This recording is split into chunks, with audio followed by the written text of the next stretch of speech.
Oh yeah, 10 o'clock.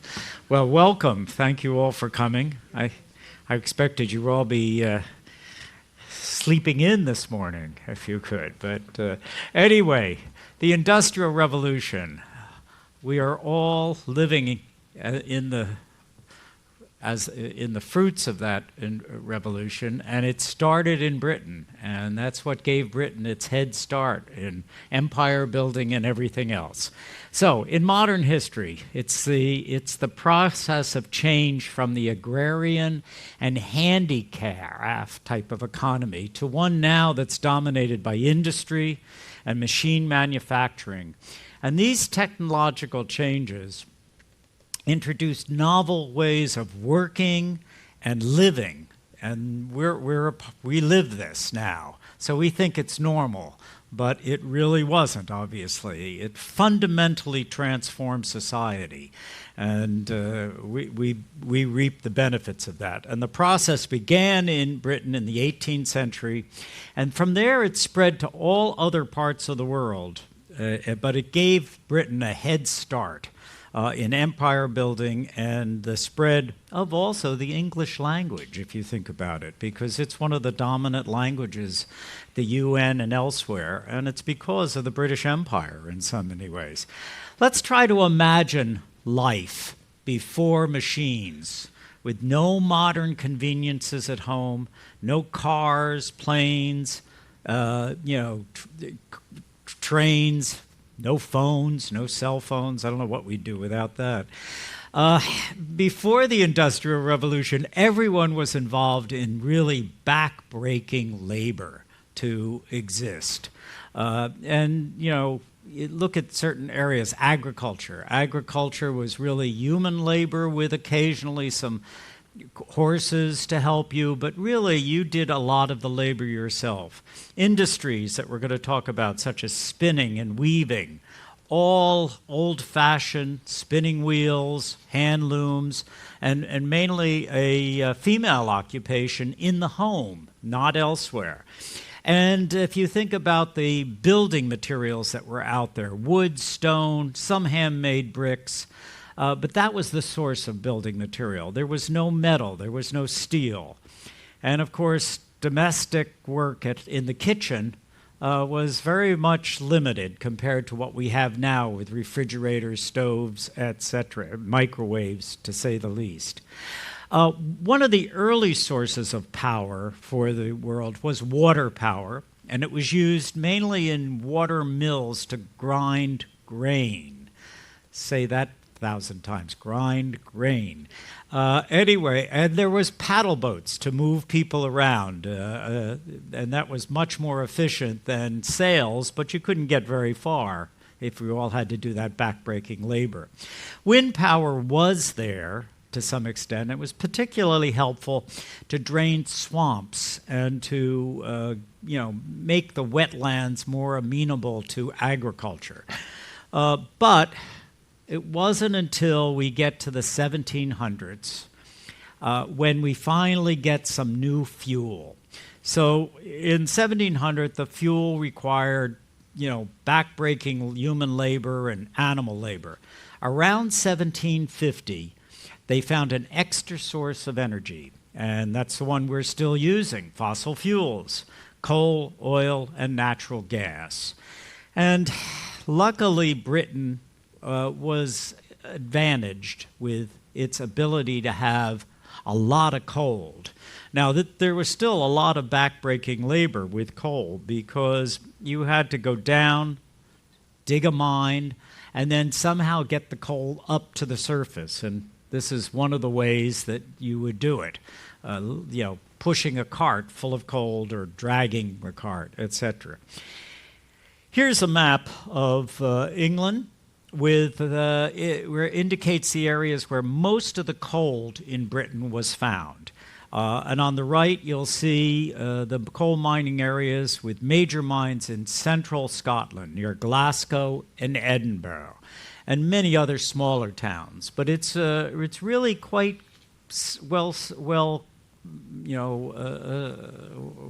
established. We have a lot of coal in Britain, and that gave it a great advantage.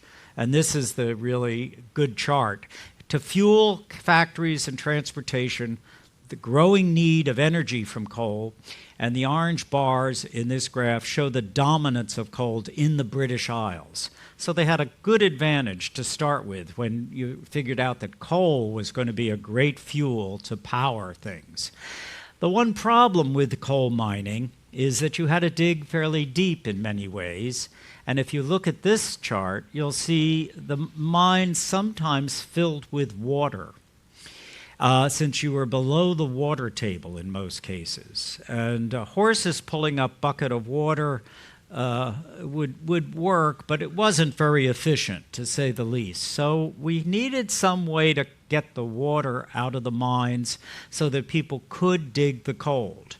And James Watt, 1735 to 1819, a Scottish instrument maker, and in 1776, which is an interesting date, if you're American, that date has some value to you, he designed an engine which burned coal to produce steam, which would move a piston. And that was used then to pump water out of the mines. And this was the start of use of coal and steam as sources for industrial use. And he was very successful in that regard. And we're going to see him again with some other inventions.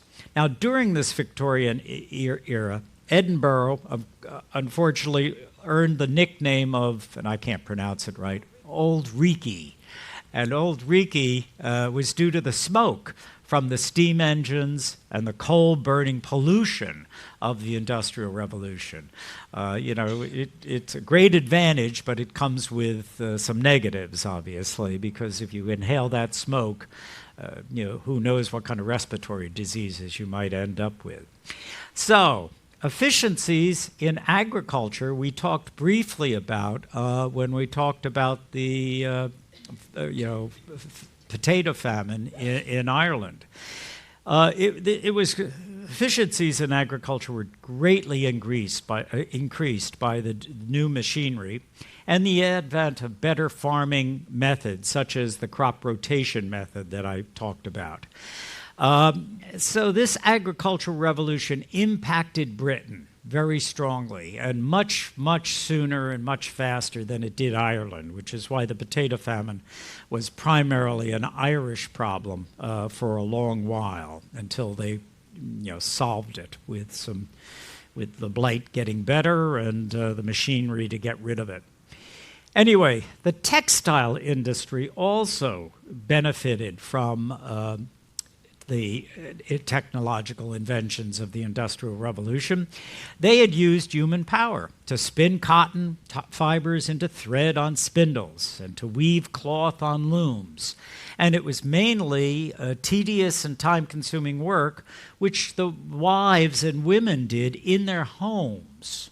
And they could produce some really good stuff, good material, but it was still very tedious, very time-consuming, and very slow, to say the least. At that time, the world's leading producer of cotton cloth was India. Vastly outproduced English weavers, to say the least. But a steam engine came along, and that could power many spindles and looms at the same time.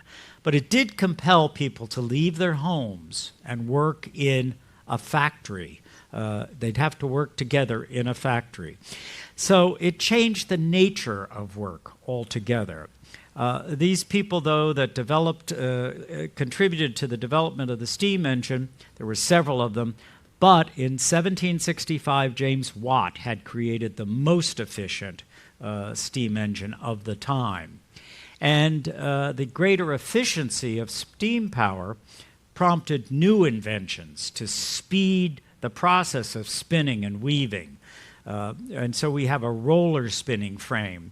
And the looms, the power looms, increased the output of the worker by a factor of 50 times. So you can imagine what's happened in that industry.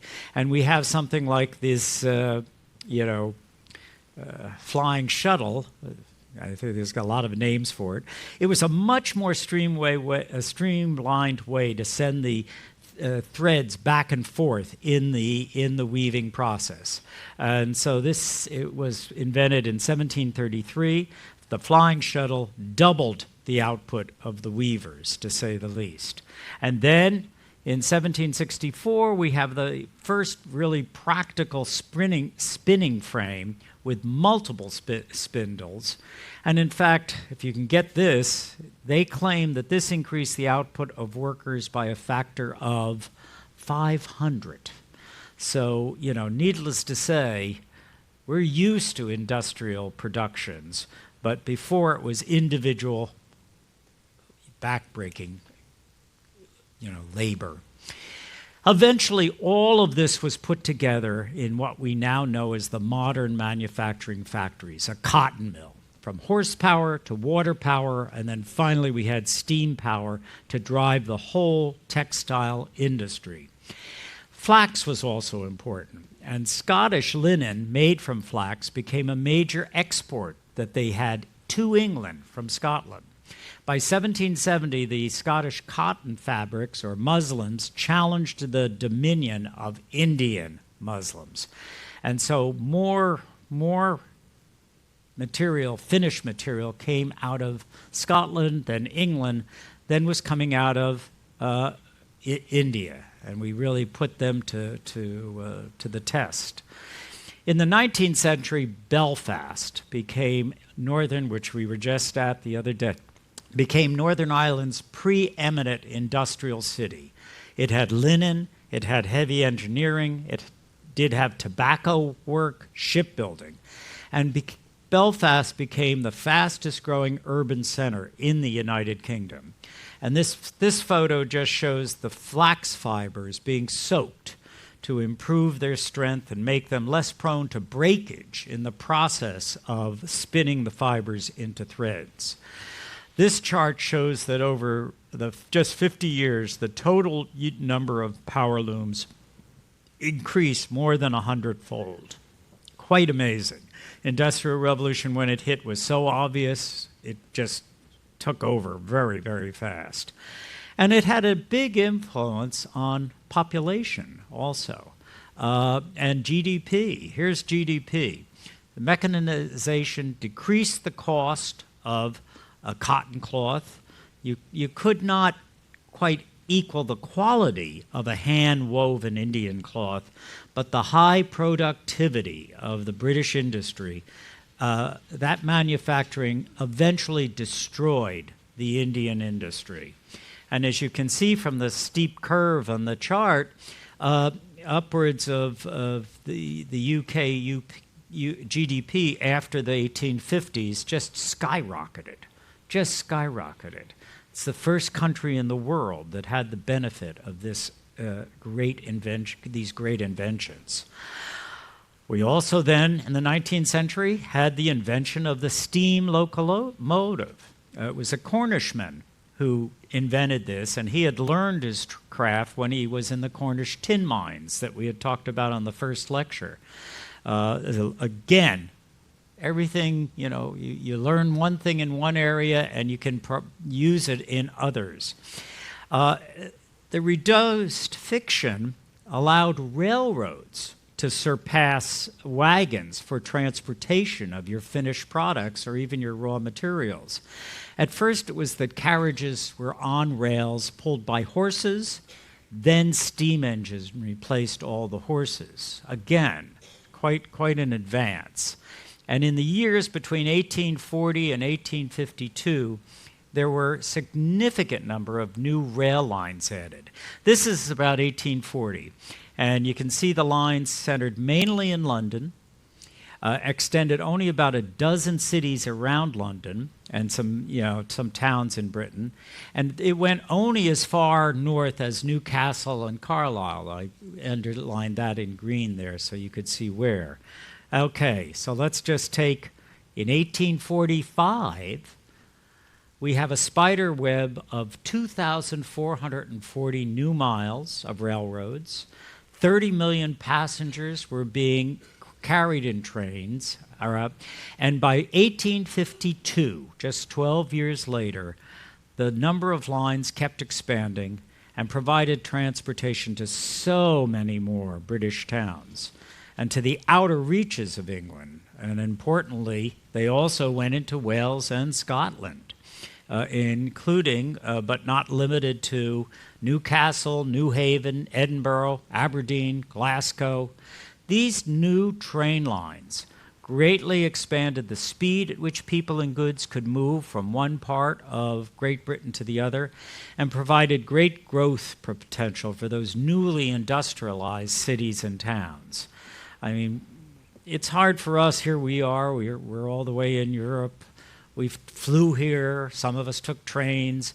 I mean, we're so used to international and very fast travel. It's hard for us to imagine being stuck just in one town, and the only way to get somewhere else was probably only by horseback. Anyway, at this point, Great Britain's railways greatly exceeded all others in Europe. Germany was making some progress, but you can see how many rail lines the British had at that point. Now, let's move to shipbuilding. Ships began converting from sail to steam to speed their journeys and to not to have to rely just on favorable winds, because you couldn't really predict when the winds were always going to happen and where you could get to. And noticed in this picture, this is an early ship. This is the Great Eastern. This is the largest ship that was ever built in 1858. It weighed about 19,000 tons, and it could carry 4,000 passengers. But notice that it has both sails and steam engine, with the steam engine was powering the paddle wheel on the side. And as a result, it could get from London to Australia without refueling. And the age of steam, obviously, is the one we're living, although it's no longer steam for us, but we have diesel engines. But still, this is an amazing transformation in transportation, to say the least. Harland and Wolff, we should just mention briefly. It's located in Belfast, Northern Ireland. It's a major shipbuilding and fabrication company. It was founded in 1881. It dominated the industry. It built the majority of all the ocean liners. Particularly, it was designing ships for the White Star Line. And the White Star Line was really the most preeminent line. It had the Titanic, the Olympic, and the Britannic. And so as a result, it was dominating ocean travel. And of course, it's not the ocean travel we have totally, because luxury travel. A lot of this was people emigrating. So there was a third class, passengers down in the hole in some ways. Not a slave ship, but it was still not luxurious like us. Eventually, this Harland and Wolff became the largest shipbuilding company in the world. And it still exists, because as you drove past in Glasgow, there was a Harland and Wolff shipbuilding or ship fabrication type company. They're not really building as many big ships anymore. Okay, because of access to the Atlantic Ocean, in fact, Glasgow outstripped London as the main trading port of England. And it controlled, in particular, one example, it controlled the 18th century tobacco trade with the American colonies. And of course, the American Revolution interrupted that trade, threw a hammer into that thing. With the Industrial Revolution, the Clydeside is the name of the river. Clydeside shipyards in Glasgow became another major shipbuilding center in the 1860s. And as a result, Glasgow became one of the richest and largest cities in the world. And that's an interesting, when you study the evolution of cities, which ones reaped the benefits of all of this and others that didn't. And then eventually they're superseded, as you can tell, by others, to say the least. Now, once the Industrial Revolution began in Britain, it rapidly spread across the Channel and into most of Europe, and even, as this map indicates, into parts of what we would consider to be Asia. But it was inevitable because it was such a great revolution in shipbuilding, in trains, in weaving, and other manufacturing aspects. And it raised the population too tremendously.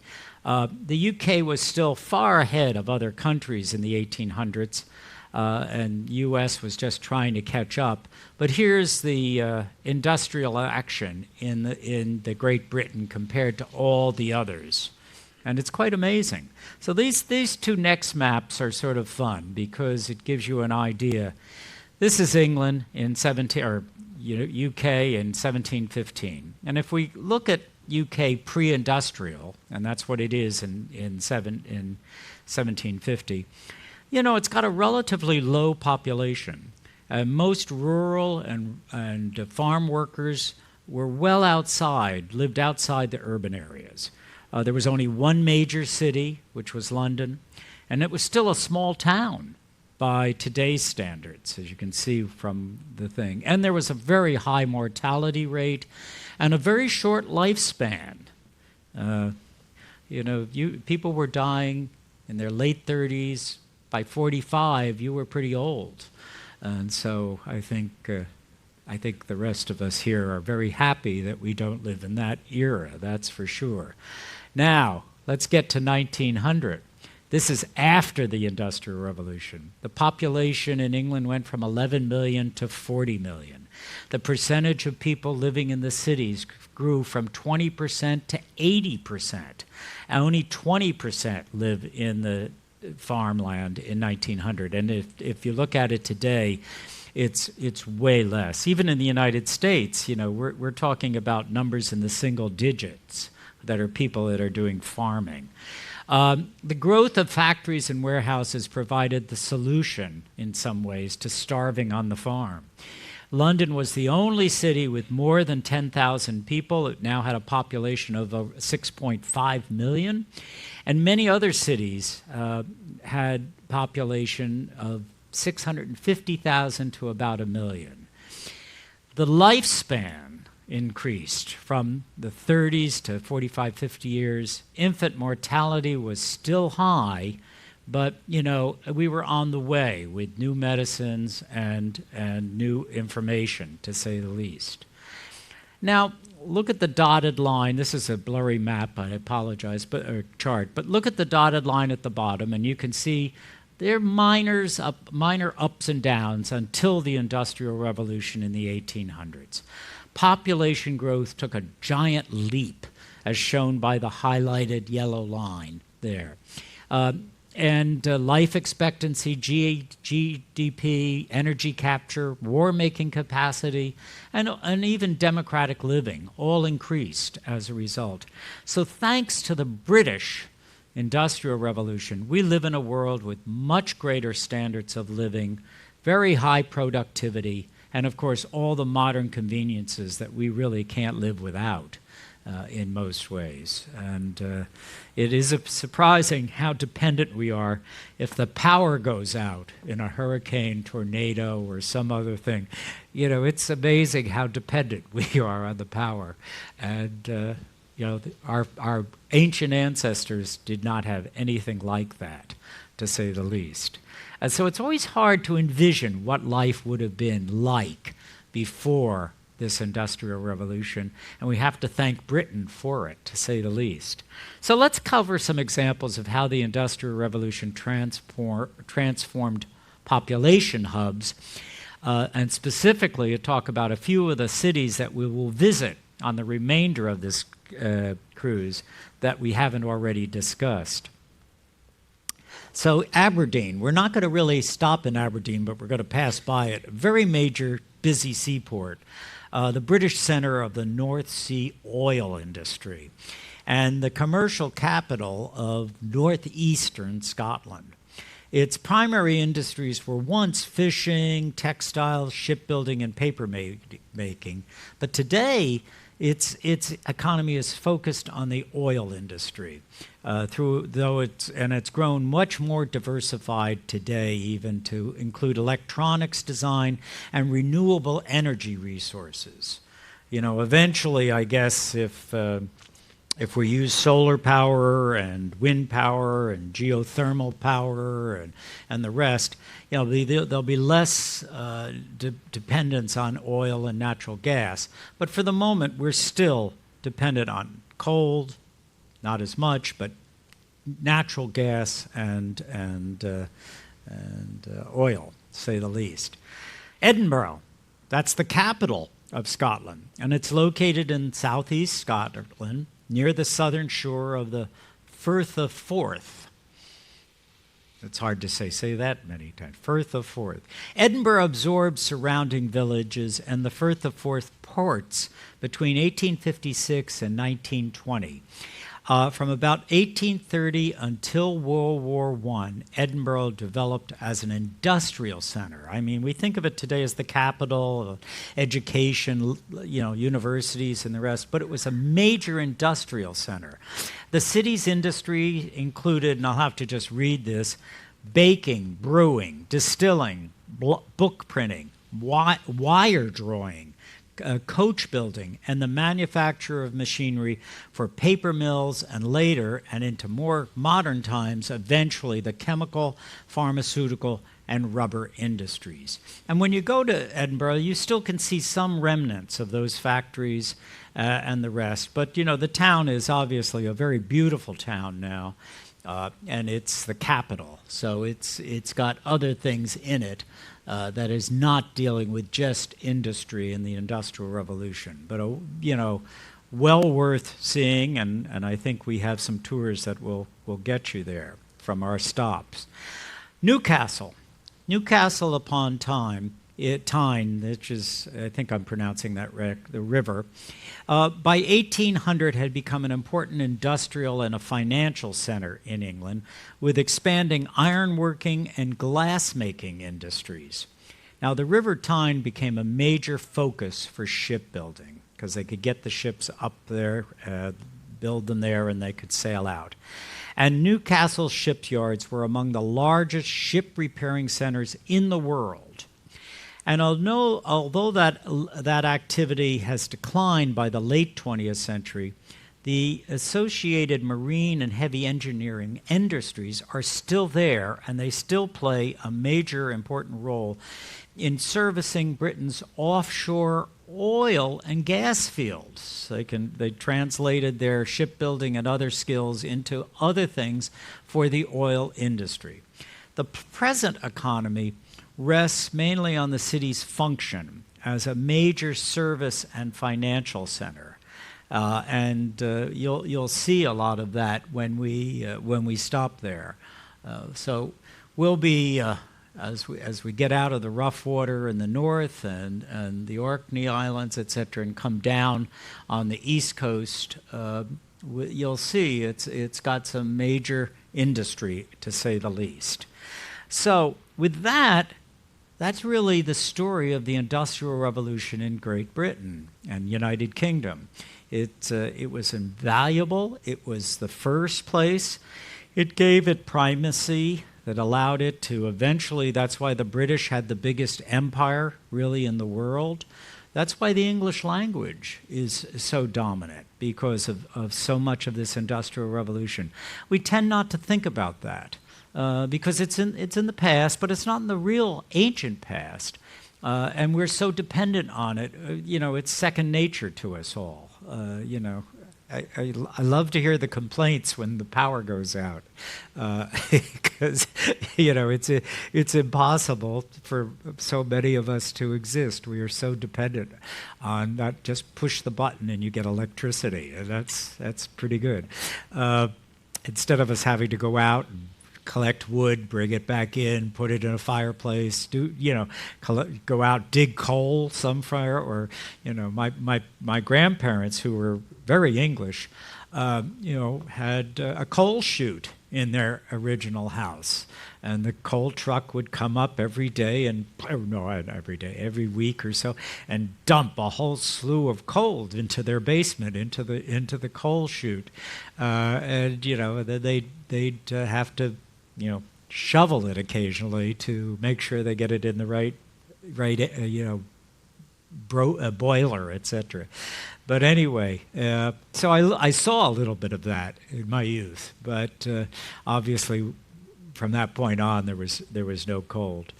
Anyway, that really is the role the UK played in creating the modern age, which we all benefit.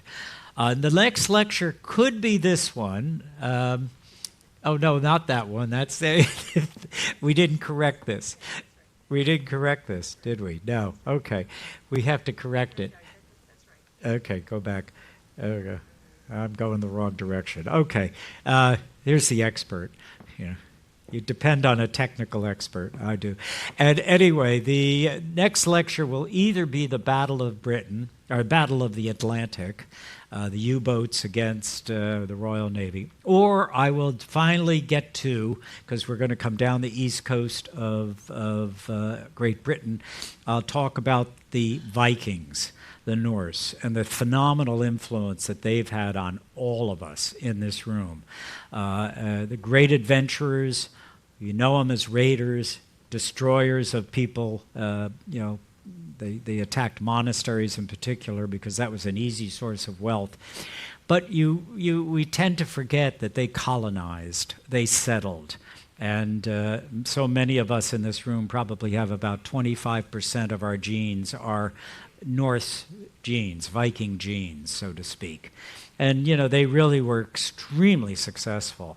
I'll talk about that and a lot of things, but they gave, the Danes were in England, the Norwegians got further to Iceland, Greenland, and actually to the United States, or not to the United States, to Canada, to Newfoundland, and they called the place Vinland. And so that was really quite amazing. And then the Swedish Vikings, which were known as the Rus, R-U-S. Does that sound familiar? They gave the name to Russia. The Vikings gave the name to Russia. It was Rurik, who his capital was in Kiev, but that was part of that Russian area. So Russia comes from Swedish Vikings' name. And it's really interesting how if you go back in history, we're so dependent on so many of our predecessors. So anyway, with that, I thank you, and hopefully we'll figure out what the next lecture is for you. Thank you very much. Appreciate it. And don't hesitate to ask me any questions if you see me around the ship. I'll wait a few minutes here too, because I think I'm a few minutes early. But it's history is great fun, and that's why I love it in retirement. Okay, thank you.